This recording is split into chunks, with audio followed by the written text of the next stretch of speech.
Everyone, आप सभी का हमारे चैनल आयुर्पथगामिनी बाय जीसीएम में हार्दिक स्वागत है। आज की इस वीडियो में हम पढ़ेंगे लेप्टोस्पायरोसिस टॉपिक के बारे में। तो चलिए शुरू करते हैं। डेफिनेशन। लेप्टोस्पायरोसिस होता क्या है? ये एक जूनोटिक इन्फेक्शन है। जूनोटिक इन्फेक्शन यानी कि ये एनिमल्स से फैलती है, caused by pathogenic spirochetes of genus Leptospira.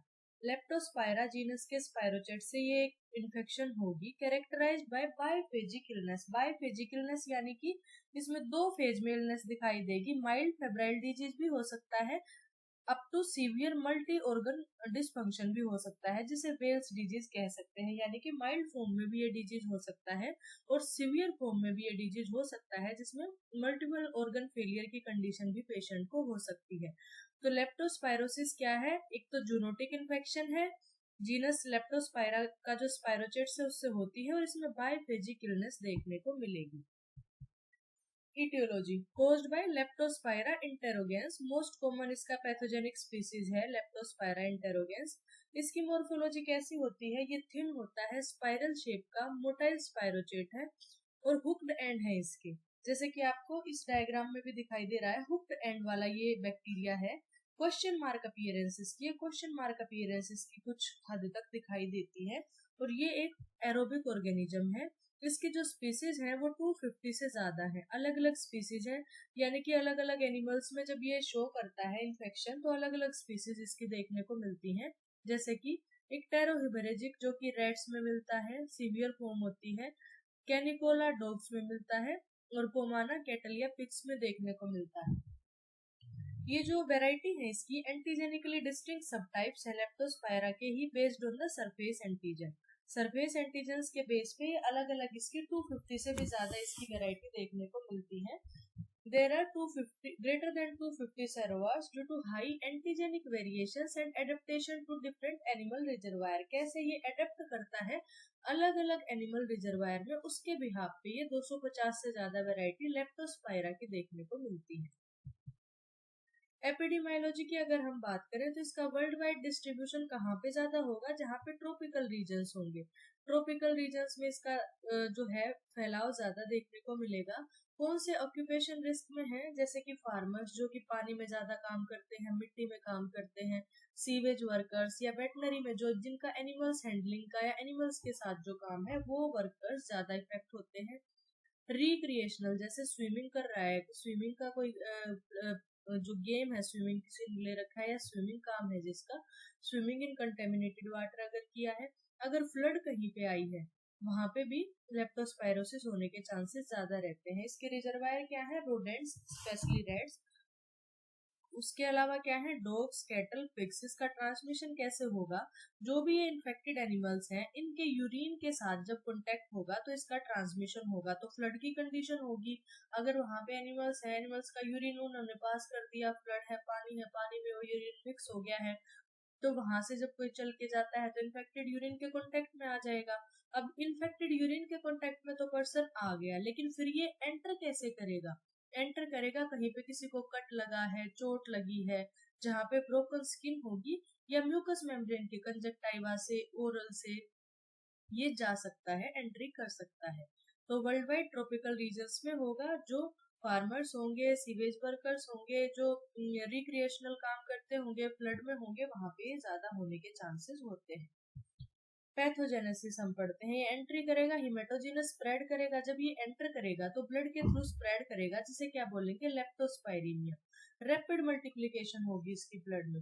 फिर ब्लड से ये अलग अलग ऑर्गन्स में जाके डिसेमिनेट करेगा, जैसे कि लीवर में, किडनी में, लंग्स में, सीएनएस में। और ये ऑर्गेनिज्म लोकलाइज करेगा उन ऑर्गन्स में, स्पेशली रीनल ट्यूबुल्स में ये ज्यादा लोकलाइज करता है। अब ये क्या मैकेनिज्म करता है जिससे ये बीमारी करता है?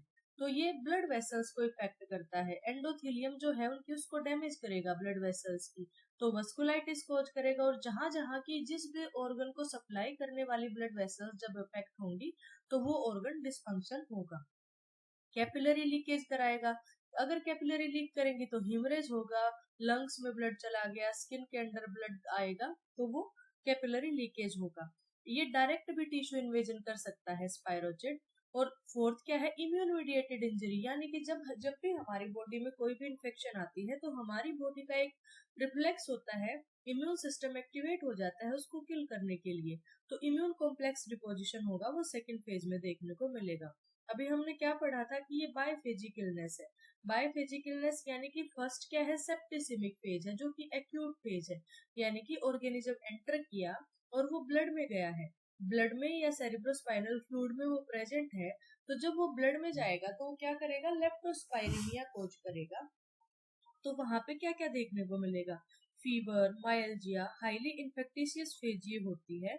Second, immune phase. Immune phase में क्या होगा, एंटीबॉडी अपीयर हो जाएंगी और जो ऑर्गेनिज्म है वो ब्लड से तो क्लियर हो जाएगा लेकिन जो टिश्यूज हैं वहां पे वो प्रेजेंट रहेगा, इन्फ्लेमेशन करेगा, मेनिंजेस में चला गया तो मेनिंजाइटिस कर सकता है, और इसकी यूरिनरी सेटिंग भी देखने को मिलेगी किडनी से। अब हम देखते हैं क्लिनिकल फीचर्स। सबसे फर्स्ट है इंक्यूबेशन पीरियड। इंक्यूबेशन पीरियड इसका है 2 to 30 डेज। तो इतना वेरिड इंक्यूबेशन पीरियड क्यों है? इंक्यूबेशन पीरियड होता क्या है कि जब भी इन्फेक्शन हुई और फर्स्ट सिम्टम अपीयर हुआ उसके बीच का जो पीरियड होता है वो इंक्यूबेशन पीरियड होता है। इसकी एवरेज कितना होता है, यूजुअली 7 to 12 डेज। तो इतना वाइड इंक्यूबेशन पीरियड होने के लिए भी काफी सारे रीजंस हैं। First is entry and slow spread. ये जो बैक्टीरिया है ये स्किन के कट्स के थ्रू या म्यूकस मेम्ब्रेन के थ्रू एंटर करता है, लेकिन एंटर करते ही ये डायरेक्ट सिम्टम कोज नहीं करता, वहां पे जाके ये मल्टीप्लाई करेगा, फिर ब्लड स्ट्रीम से स्प्रेड करेगा, तब जाके ये लेप्टोस्पाइरेमिया करेगा। तो ये एंटर करता है फिर इसका स्लो स्प्रेड होता है, इसीलिए इंक्यूबेशन पीरियड इसका ज्यादा है। Variable bacterial load. अगर इंक्यूबेशन पीरियड डिपेंड करता है कि कितना बैक्टीरिया एंटर किया है और क्या उसका एंट्री रूट है, कि वो डायरेक्ट ब्लड में गया है या फिर पहले स्किन, माइनर स्किन के कांटेक्ट में आया है, तो उसी तरह की वो इन्फेक्शन या सिम्टम कोज करेगा। अगर हाई एक्सपोजर हुआ है, बैक्टीरिया ज्यादा गया है, तो एकदम से वो सिम्टम क्रिएट कर देगा। अब इंक्यूबेशन पीरियड हमने क्या पढ़ा कि इन्फेक्शन से लेके सिम्टम अपीयर होने का पीरियड। अगर हाई एक्सपोजर हुआ तो सिम्टम जल्दी अपीयर हुए, सिम्टम जल्दी अपीयर हुए तो इंक्यूबेशन पीरियड कैसा होगा, शॉर्टर इंक्यूबेशन पीरियड होगा, 2 to 7 डेज का होगा। अगर लो एक्सपोजर हुआ, कहीं माइनर स्किन कट के कांटेक्ट में वो आया है, माइनर सा कम अमाउंट में बैक्टीरिया जो है वो अंदर गया है, तो उस टाइम पे क्या होगा, लो एक्सपोजर हुआ है। अब लो एक्सपोजर हुआ है तो वो धीरे धीरे धीरे इन्फेक्शन करेगा, तो इंक्यूबेशन पीरियड क्या हो जाएगा, लॉन्गर इंक्यूबेशन पीरियड होगा, up to 30 days. Host immune response differences. हर पर्सन का इम्यून सिस्टम जो है वो डिफरेंट वे में रिएक्ट करता है। जितना स्ट्रॉन्ग या रैपिड इम्यून रिस्पॉन्स होगा उतनी जल्दी से सिम्टम अपीयर होंगे, जितना स्लो रिस्पॉन्स होगा उतने डिलेड सिम्टम होंगे। टिश्यू इन्वेजन फेज पे भी डिपेंड करता है। जो बैक्टीरिया है उसको टाइम चाहिए ऑर्गन्स में रीच करने का, लाइक लीवर में, किडनी में, मसल्स में, वहां रीच करके वो मल्टीप्लाई करना चाहिए इतना कि वो सिस्टमिक सिम्टम क्रिएट कर सके। तो इस प्रोसेस को कुछ दिन लगते हैं, जिसी वजह से इसको जो टिपिकल इसका विंडो पीरियड कितना बताया गया है, 7 to 12 डेज। तो यहाँ पे हमने क्या पढ़ा कि इंक्यूबेशन पीरियड था 2 to 30 डेज। वो बहुत सारे फैक्टर्स पे डिपेंड करता है। अगर एक्सपोजर ज्यादा है तो कम होगा, अगर एक्सपोजर कम है तो वो ज्यादा होगा। अगर जो बैक्टीरिया है वो स्लो स्प्रेड कर रहा है, हिमेटोजीनस रूट से गया है तो जल्दी सिम्टम आ सकते हैं, अगर अदर रूट से गया है तो लेट सिम्टम आएंगे। होस्ट के इम्यून रिस्पॉन्स पे भी डिपेंड करेगा। अब बाइफेजिक कोर्स में क्या है, फर्स्ट है सेप्टिसिमिक फेज। सेप्टिसिमिक फेज हमने पढ़ा था कि एक्यूट फेज होती है। जो ये फेज है ये बिगिन करेगी जल्दी से, एक्यूट फेज में बिगिन करेगी और ये लास्ट करेगी 4 to 9 डेज तक। तो इसके सिम्टम क्या क्या आएंगे, fever often exceeding 39 degree Celsius, यानी कि हाई ग्रेड फीवर होगा with recurrent spikes and chills. Fever बढ़ेगा पेशेंट को, चिल्स भी आएंगे। सीवियर हेडेक होगा, साथ में फोटोफोबिया भी हो सकता है। फोटोफोबिया आप सब जानते हैं क्या होता है, abnormal sensitivity to light that cause discomfort, और आईज में पेन हो सकता है। रेट्रो ऑर्बिटल पेन भी देखने को मिलेगा। माइल्जिया हो सकता है, मसल्स में पेन होगा, पार्टिकुलरली काफ मसल्स में या लोअर बैक में। चिल्स, राइगर्स देखने को मिलेंगे। कंजक्टाइवल सफशन देखने को मिलेगा, जो कि एक हॉलमार्क होता है, अपीयरिंग अराउंड द थर्ड और फोर्थ डे, तीसरे या चौथे दिन दिखाई देगा। और ये होता क्या है, कंजक्टाइवा की रेडनेस हो जाती है क्योंकि वहां की जो ब्लड वेसल्स है उनमें कंजेशन हो जाएगा विदाउट सिग्निफिकेंट डिस्चार्ज। तो इसे हम कहेंगे कंजक्टाइवल सफशन, और ये एक हॉलमार्क फीचर होता है लेप्टोस्पायरोसिस का। रेस्पिरेटरी सिम्टम्स क्या होंगे? कफ हो सकता है, चेस्ट पेन एंड ओकेजनली हीमोटाइसिस भी हो सकता है पेशेंट को। अब immune phase second, immune phase में क्या होगा? Features occurring during the immune phase when antibodies appear, जब बॉडी में एंटीबॉडी अपीयर हो जाएंगे उस ऑर्गेनिज्म के खिलाफ, तब जो है सिम्टम आएंगे। क्या आएंगे? Recurrence of fever, fever recur होगा due to immune reaction against the circulating antigens. Aseptic meningitis हो सकता है, विदाउट बैक्टीरियल इन्फेक्शन के मेनिंजेस की इन्फ्लामेशन हो सकती है, जो कि किस वजह से हुई है? इम्यून रिस्पॉन्स की वजह से हुई है। यूवीआइटिस हो सकता है, जो आईज का यूवियल ट्रैक्ट है उसकी इन्फ्लामेशन हो सकती है, वो भी इम्यून मीडिएटेड इन्फ्लामेशन होगी। रैशेज हो सकते हैं, जो कि इम्यून कॉम्प्लेक्स डिपोजिशन जब होगी स्किन में, वहां पे वो इन्फ्लामेशन कोज करेंगे और उसकी वजह से रैशेज अपीयर हो सकते हैं। अब हमने पढ़ा था सीवियर लेप्टोस्पायरोसिस, जिसे वेल्स डिजीज भी बोलते हैं। तो पहली बात तो इसे वेल्स डिजीज क्यों बोलते हैं? क्योंकि एक साइंटिस्ट थे एडोल्फ वेल, जिन्होंने 1886 में जो इसकी सीवियर फॉर्म है लेप्टोस्पायरोसिस की वो डिस्क्राइब करी थी, तो इसीलिए इस डिजीज का नाम उन्होंने रखा वेल्स डिजीज। तो वेल्स डिजीज क्या है? लेप्टोस्पायरोसिस की सीवियर फॉर्म है। अब इसमें क्या होगा? जो डैमेज होगा वो वाइड स्प्रेड होगा, वाइड स्प्रेड वस्कुलर इंजरी, बहुत सारी ब्लड वेसल्स की एंडोथेलियम डैमेज होगी, और जहां जहां जिस जिस ऑर्गन को ब्लड वेसल सप्लाई कर रही होंगी वहां पे मल्टीपल ऑर्गन की इन्वॉल्वमेंट होगी बाय लेप्टोस्पायरा इंटेरोगेंस, और इम्यून रिस्पॉन्स क्रिएट होगा, जिसकी वजह से क्या होगा? पेशेंट में जॉन्डिस हो सकता है, हाई बिलिरुबिन लेवल होगा, लीवर फंक्शन रिलेटिवली उसके प्रिजर्व रहेंगे, लेकिन जो बिलिरुबिन का एक्सक्रीशन है वो इम्पेयर्ड हो जाएगा, और उसकी वजह से डिस्प्रोपोर्शियनेट जॉन्डिस अपीयर होगा पेशेंट में। एक्यूट किडनी इंजरी हो सकती है due to tubular necrosis and interstitial nephritis, जिससे यूरिन आउटपुट रिड्यूस होगा। हेमरेज हो सकता है, capillary damage cause bleeding tendencies. Other severe features क्या होंगे? पल्मोनरी हेमरेज सिंड्रोम हो सकता है, अगर मासिव ब्लीडिंग हुई और वो लंग में ब्लीडिंग हुई है कैपिलरी लीकेज की वजह से या ब्लड वेसल्स डैमेज होने की वजह से, तो क्या होगा? पल्मोनरी हेमरेज होगा, और जिसकी वजह से इंस्टेंट पेशेंट की डेथ हो सकती है।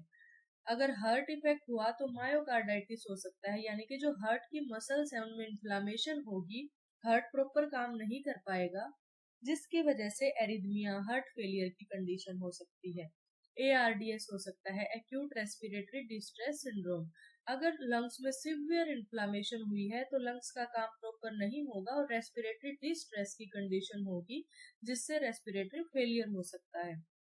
शोक हो सकता है due to capillary leakage, bleeding and organ failure.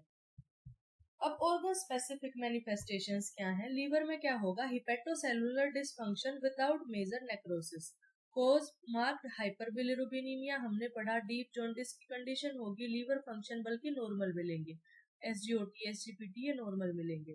Kidney में क्या होगा? Acute tubular necrosis plus interstitial nephritis, जिसकी वजह से अर्ली हाइपोकैलीमिया होगा और लेटर में हाइपरकैलीमिया भी देखने को मिल सकता है, रीनल फेलियर की स्टेज में पेशेंट होगा।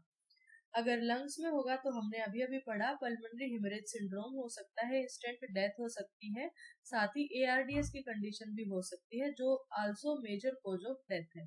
अगर सीएनएस इन्वॉल्व हुआ तो विदाउट बैक्टीरिया की इन्फेक्शन के एसेप्टिक मेनिंजाइटिस हो सकता है, जो कि इम्यून फेज के इम्यून सिस्टम की रिस्पॉन्स की वजह से होगा।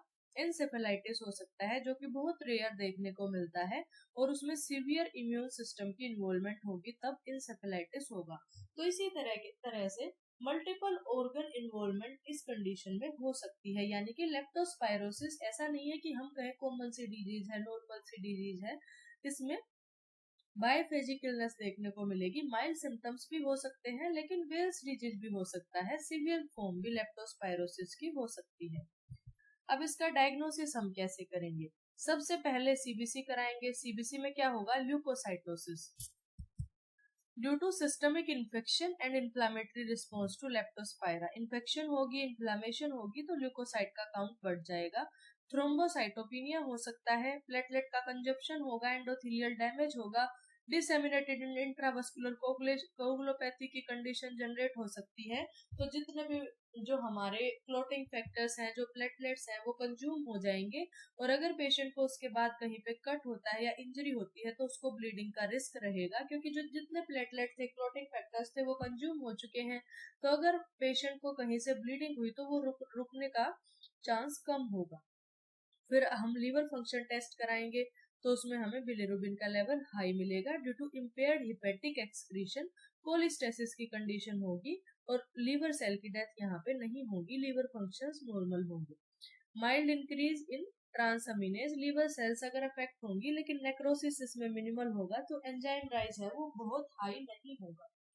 आरएफटी अगर कराएंगे तो क्रेटिनिन लेवल बढ़ा मिल सकता है, क्योंकि किडनी में इंजरी होगी, एक्यूट ट्यूबुलर नेक्रोसिस होगा या इंटरस्टिशियल नेफ्राइटिस की कंडीशन होगी, तो फिल्ट्रेशन रेट जो है वो कम हो जाएगा और वेस्ट का एक्यूमुलेशन होगा, तो इसीलिए क्रेटिनिन लेवल बढ़ा मिल सकता है।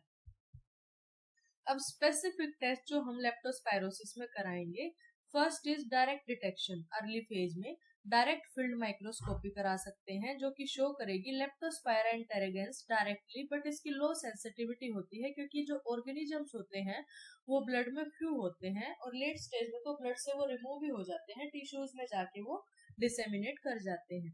देन पीसीआर कराएंगे अर्ली फेज में, जो कि डिटेक्ट करेगा बैक्टीरिया के डीएनए को। ये मोस्ट यूजफुल है जब अर्ली हम बैक्टीरिया जब ब्लड में प्रेजेंट होता है, तब हम अगर इसको कराएं तो ये मोस्ट यूजफुल रहेगा। सीरोलॉजी करा सकते हैं after 5 to 7 days। Microscopic agglutination test कराएंगे, जो कि इसका गोल्ड स्टैंडर्ड टेस्ट है। ये स्पेसिफिक एंटीबॉडीज को डिटेक्ट करेगा, हाईली स्पेसिफिक होता है लेकिन टेक्निकली कॉम्प्लेक्स भी होता है। एलिसा टेस्ट कराएंगे, आईजीएम। ये कॉमनली यूज किया जाता है क्योंकि ये क्विक है, सेंसिटिव है, और ये डिटेक्ट करेगा अर्ली इम्यून रिस्पॉन्स। नेक्स्ट हम कल्चर करा सकते हैं, जो कि कंफर्मेशन इससे कल्चर से होगी लेकिन ये स्लो है। ब्लड कल्चर कराएंगे अर्ली फेज में, क्योंकि जब बैक्टीरिया ब्लड स्ट्रीम में होगा और एंटीबॉडीज फॉर्म नहीं होंगी, तो उस टाइम पे हम ब्लड कल्चर करा सकते हैं। देन यूरिन कल्चर करा सकते हैं लेट फेज में, क्योंकि जो बैक्टीरिया है वो रीनल ट्यूबुल्स में लोकेलाइज ज्यादा करता है, तो किडनीज में लोकेलाइज करेगा और यूरिन से शेड होगा, तो इसीलिए लेटर स्टेज में हम कराएंगे यूरिन कल्चर, लेकिन अर्ली स्टेज में हम कराएंगे ब्लड कल्चर। तो अर्ली डिजीज को कैसे डिटेक्ट करेंगे, पीसीआर से या ब्लड कल्चर से। लेटर को कैसे करेंगे, एंटीबॉडी डिटेक्शन करेंगे, एमएटी टेस्ट कराएंगे, आईजीएम एलिसा कराएंगे। यूरिन पॉजिटिव होगा ओनली आफ्टर रीनल कोलोनाइजेशन इन लेट फेज। लेट फेज में जब रीनल में शेडिंग होगी तब यूरिन में पॉजिटिव आएगा।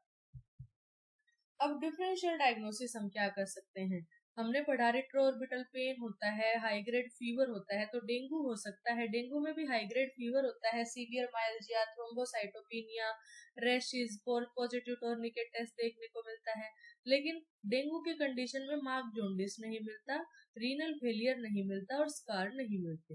अब मलेरिया हो सकता है, मलेरिया में भी इंटरमिटेंट फीवर विद चिल्स और राइकर्स होता है, साथ में एनीमिया, स्प्लीनोमेगैली और पैरासाइट मिलेगा, लेकिन वहां पे पल्मोनरी हेमरेज या सीवियर जॉन्डिस नहीं देखने को मिलता। वायरल हेपेटाइटिस हो सकता है, वहां पे मार्क जॉन्डिस भी होगा, लेकिन ALT by AST very high होगा, और डार्क यूरिन होगा, पेल स्टूल होंगे, लेकिन उसमें थ्रोम्बोसाइटोपिनिया भी नहीं मिलता, पल्मोनरी हेमरेज भी नहीं मिलेगा, और प्रोमिनेंट हेमरेजिक फीचर्स भी नहीं मिलेंगे। टाइफाइड फीवर हो सकता है, वहां पे फीवर का पैटर्न कैसा होता है, स्टेप लैडर फीवर होता है, रिलेटिव ब्रेडिकार्डिया होता है, और पॉजिटिव ब्लड कल्चर मिलेगा किसके लिए, साल्मोनेला टाइफी के लिए, लेकिन जॉन्डिस नहीं मिलेगा, एक्यूट किडनी इंजरी नहीं मिलेगी, हेमरेजिक लंग इन्वॉल्वमेंट नहीं मिलेगी। स्क्रब टाइफस हो सकता है, फीवर होगा, रैशेस होंगे, लिम्फेडिनोपैथी होगी, स्कार होगा, और ये किसकी वजह से होता है, ओरेंटिया टसकटुगामुसी। ये एक एंटीजन है, प्रोनाउंसिएशन इसकी टफ है, स्क्रब टाइफस हो सकता है, लेकिन ये क्या है, इसमें हाइपर बिलिरुबिनीमिया नहीं मिलेगा, और इसमें वेलस्ट्राइड नहीं मिलेगा। वेलस्ट्राइड क्या है, जिसमें 3 चीजें होती हैं, पेशेंट को जॉन्डिस होगा, रीनल फेलियर होगा, और हेमरेज होगी, तो इसमें वेलस्ट्राइड नहीं मिलेगा, सीवियर पल्मोनरी हेमरेज नहीं मिलेगी मोस्टली केसेस में। तो ये सारे इसके डिफरेंशियल डायग्नोसिस हम कह सकते हैं कि हम फिर इन्वेस्टिगेशन कराएंगे तो हम डिफरेंशिएट कर सकते हैं, कल्चर कराएंगे, एंटीबॉडी डिटेक्शन कराएंगे, तो हमें ये एग्जैक्ट डायग्नोसिस मिल जाएगा कि कौन सी इन्फेक्शन है। अब ट्रीटमेंट क्या रहेगी? Oral antibiotic doxycycline 100 mg twice daily 5 to 7 days के लिए। ये इफेक्टिव है अगेंस्ट लेप्टोस्पायरा इंटरोगेंस और ये रिड्यूस करता है सीवियरिटी और ड्यूरेशन ऑफ इलनेस को। यानी कि अगर अर्ली फेज में हमने डॉक्सीसाइक्लिन शुरू कर दी तो वो सीवियर लेप्टोस्पायरोसिस तक नहीं जाने देगी पेशेंट को। अमोक्सिसिलिन दे सकते हैं 500 mg orally thrice a day 5 to 7 days के लिए। ये भी सेफ अल्टरनेटिव है स्पेशली प्रेगनेंसी में और चिल्ड्रन की कंडीशन में। अर्ली ओरल जो थेरेपी है वो हेल्प करेगी prevent progression to severe disease, यानी कि अगर अर्ली ओरल थेरेपी शुरू कर दी तो पेशेंट जो है वो प्रोग्रेस नहीं करेगा सीवियर डिजीज में, वेल्स डिजीज में, और कॉम्प्लिकेशन नहीं आएगी। आईवी एंटीबायोटिक सीवियर डिजीज की कंडीशन है तो वहां पे ओरल से काम नहीं चलेगा, वहां पे हमें आईवी एंटीबायोटिक देनी पड़ेगी। तो वहां पे हम पेनिसिलिन जी दे सकते हैं जो कि हाईली इफेक्टिव है अगेंस्ट लेप्टोस्पायरा इंटरोगेंस। ये रैपिडली रिड्यूस करेगी बैक्टीरियल लोड को सीवियर इन्फेक्शन की कंडीशन में। सेप्ट्रैक्सोन दे सकते हैं, ये पेनिसिलिन का अल्टरनेटिव है विद इक्वल एफिकेसी है। मैनी केसेस में प्रेफर किया जाता है क्योंकि इसकी ओडी डोज है और ये सेफ्टी प्रोफाइल भी इसकी ज्यादा है, तो सेप्ट्रैक्सोन भी दे सकते हैं। सपोर्टिव केयर के लिए अगर पेशेंट को AKI है, एक्यूट किडनी इंजरी है, तो डायलिसिस कराएंगे to remove the toxins and manage the fluid overload और इलेक्ट्रोलाइट इम्बैलेंस। अगर पेशेंट को रेस्पिरेटरी डिस्ट्रेस हुआ है, ARDS की कंडीशन है, तो वहां पे वेंटिलेटर पे रखेंगे पेशेंट को।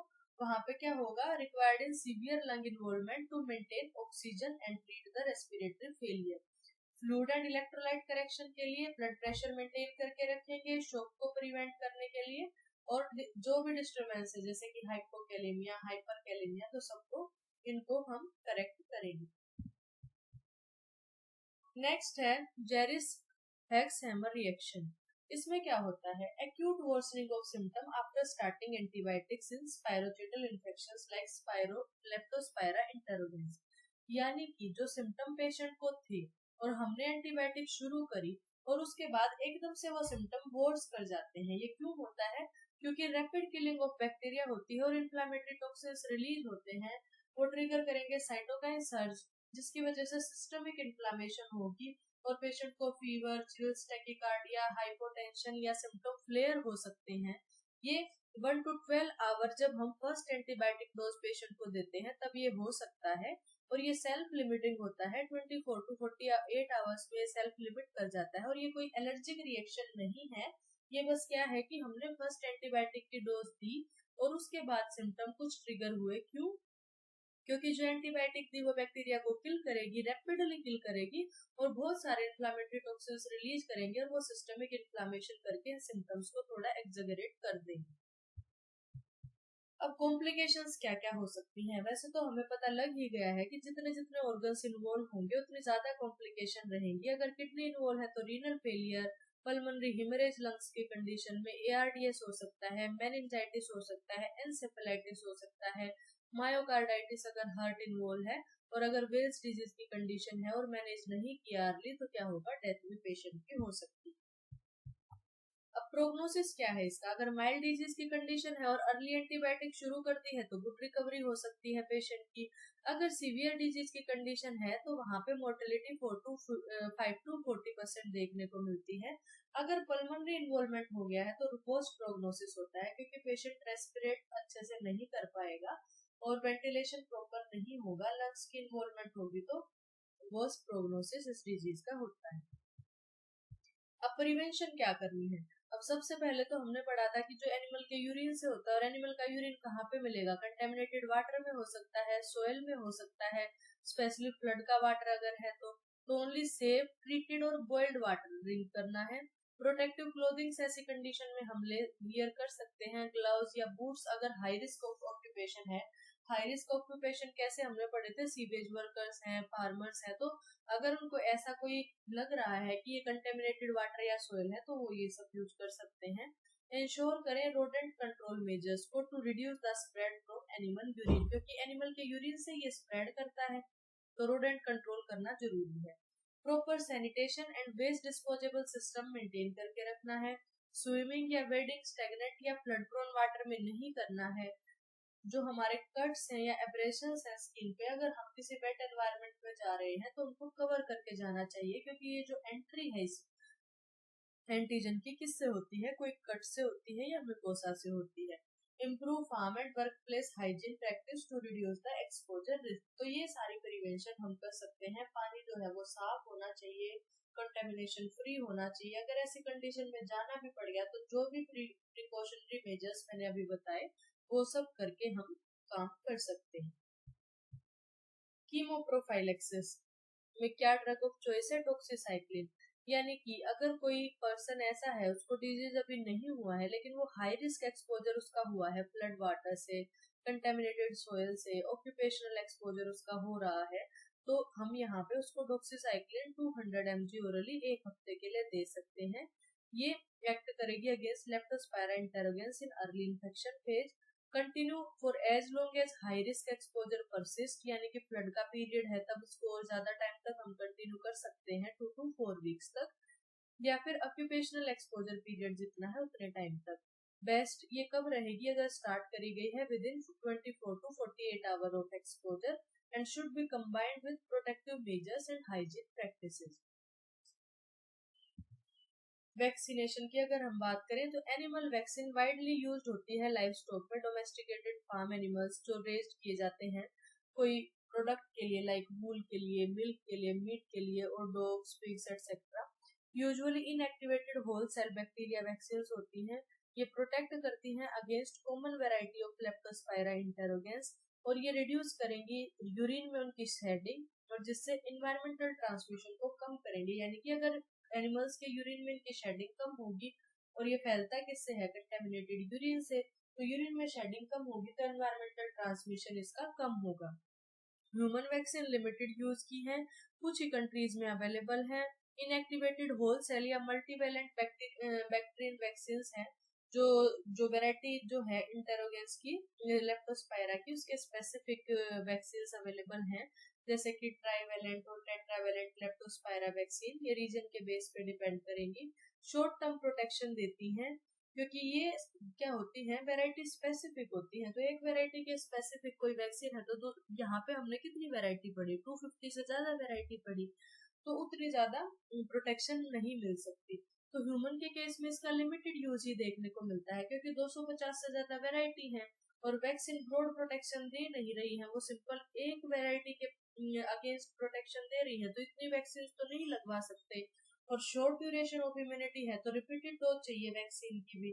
और डिजीज मोस्टली हाइजीन मेजर्स और प्रिवेंटिव मेजर्स को यूज करने से ही कंट्रोल हो जाता है। अगर एनिमल वैक्सीन का यूज किया जाए, कंटेमिनेटेड वाटर से दूर रहा जाए और प्रिवेंटिव मेजर्स को यूज किया जाए तो ये डिजीज नहीं होगी। तो animal vaccination is important for control, लेकिन जो ह्यूमन वैक्सीन है वो रेस्ट्रिक्टेड है, सेरोवार स्पेसिफिक है एंड रीजन डिपेंडेंट है, तो उनका इतना ज्यादा यूज देखने को नहीं मिलता और इतना ज्यादा बेनिफिट भी नहीं है एनिमल वैक्सीन का। अब हमने इम्पोर्टेंट पॉइंट यहाँ पे क्या पढ़े, हालमार्क फीचर क्या पढ़ा था, कंजक्टाइवल सफशन। माइल्जिया होगा जहाँ पे काफ मसल्स में टेंडरनेस देखने को मिलेगी। डिस्प्रोपोर्शनेटली हाई बिलिरुबिन होगा विद माइल्ड ट्रांसमिनेज राइज या फिर नॉर्मल भी हो सकता है। पल्मोनरी हिमरेज अगर पेशेंट को हो गया है तो वो मेजर कोज ऑफ डेथ होगा। जो लेप्टोस्पायरोसिस है वो बायफेजिक इलनेस है, सेप्टिसीमिया और सीवियर डिजीज दोनों हो सकते हैं। एमएटी इसका गोल्ड स्टैंडर्ड टेस्ट है। और वेल्स्ट्राइड हमने पढ़ा, वेल्स्ट्राइड में क्या होता है, 3 चीजें होंगी, जॉन्डिस, रीनल फेलियर और हिमरेज। और ये वेल्स्ट्राइड किस में देखने को मिलेगा, वेल्स डिजीज में। और वेल्स डिजीज क्या है, सीवियर फॉर्म ऑफ लेप्टोस्पायरोसिस।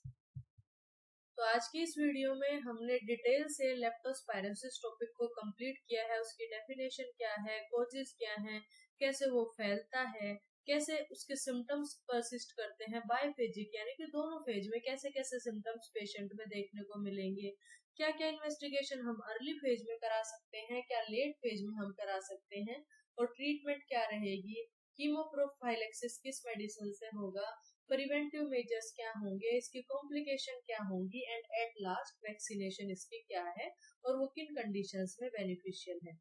अगर आपको ये वीडियो अच्छी लगी तो वीडियो को लाइक करें, चैनल को सब्सक्राइब करें। Thank you so much.